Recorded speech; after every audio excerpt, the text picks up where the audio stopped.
લંડનમાં air ઇન્ડિયાનું passenger plane crash થતાં આશરે 265 લોકોના મૃત્યુ થયા છે।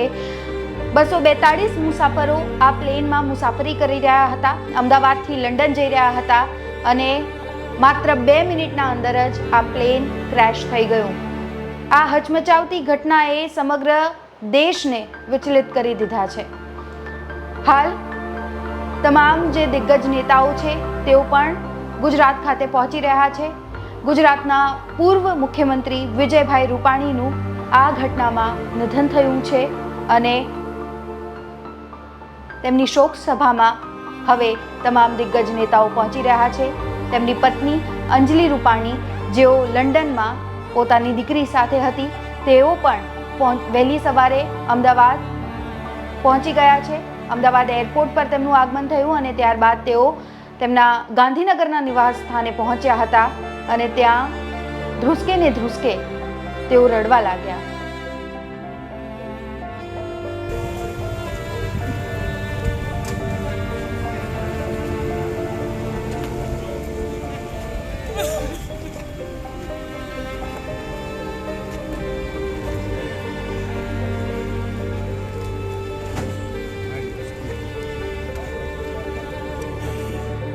અંજલિ રૂપાણી લંડનમાં હતા અને તેમની પાસે વિજય રૂપાણી જઈ રહ્યા હતા ત્યારે આ ઘટના બની છે।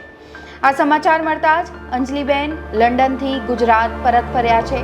વિજય રૂપાણીના પત્ની અંજલિ રૂપાણી અમદાવાદ એરપોર્ટથી ગાંધીનગર ઘરે આવ્યા ત્યારે ખૂબ જ ભાવુક દ્રશ્યો સર્જાયા।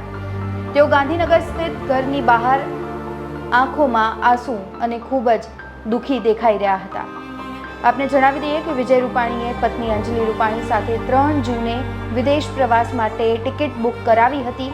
પત્ની પહેલાથી લંડન પહોંચી ગયા હતા, પણ વિજયભાઈએ પંજાબ અને ગુજરાતમાં પેટા ચૂંટણીના કારણે પોતાનો પ્રવાસ મુલતવી કર્યો હતો। જો કે લંડન જવાની ટિકિટ કેન્સલ કરાવીને 12મી જૂનની ટિકિટ તેમને કરાવી હતી।